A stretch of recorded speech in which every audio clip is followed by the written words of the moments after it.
Danas ću isvršiti pljačku stoljeća. Ajde, Draguljaru, izlazi već sa svojim dijamantima. Izvadio sam sve dijamante za svoj dućan iz banke. Vaš automobil čeka, gospodine. O, ti momci imaju ponekad pravo. Treba oprati kola. U potpunosti se slažem s vama, gospodine. Dakle, kad smo već kod toga, hajdemo do Pijetlove praonice automobila. Učinimo ono što na kolima piše. Onda, Kalimero, je li sve čisto? Mušterija uvijek mora otići zadovoljna. Da. Dobro jutro, gospodine Draguljaru. Želim da savršeno obavite svoj posao na mom Rolls Royce-u, Pijetle. U redu, gospodine. Pričekajte trenutak, ostavio sam na zadnjem sjedištu dijamante. Pretpostavljam da su tamo. Kalimero, podigni prozore. Kako se to radi? Pritisni gumb na desnoj strani šoferske ploče. Evo, okej.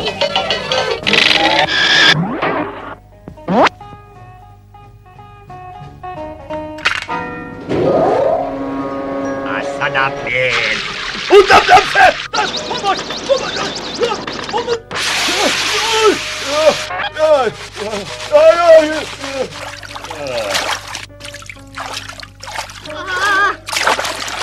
Moj Rolls Royce, Pijetle, platit ćete mi za ovo. Što, lisica? A sad shvaćam. Sve mu je Kalimero kriv. A ni govora, još ću ga nagraditi s jednim od dijamanata koje je uspio spasiti. Hvala vam, gospodine.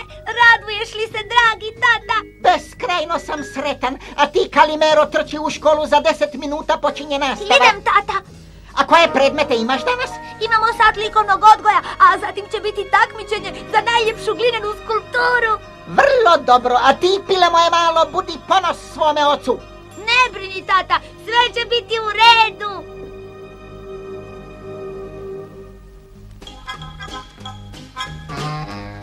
No, hajde da vidimo što je svaki od vas pripremio za natjecanje iz kiparstva.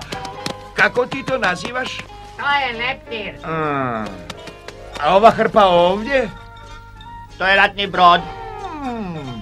Cvijet. Sve je to gomila gline, pa zar mislite od mene praviti budalu pred ravnateljem škole i komisijom za ocjenjivanje? A ti, Kalimero, što si ti napravio?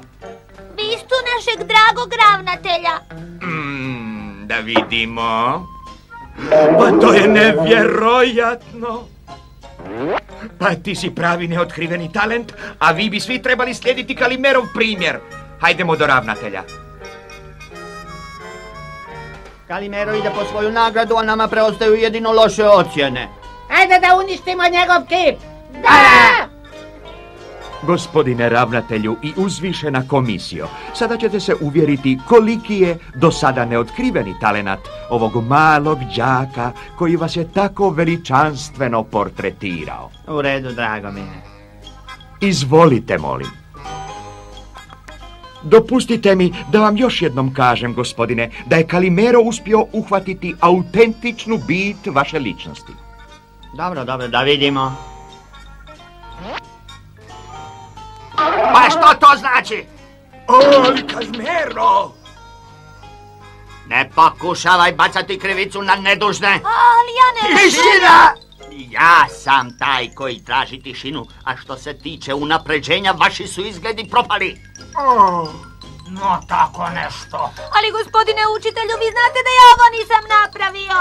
Ja znam da si me ti upropastio. Gubi se odavde, ti mali nevaljalče. Kakav postupak. Što se događa sa svijetom u kojem živimo?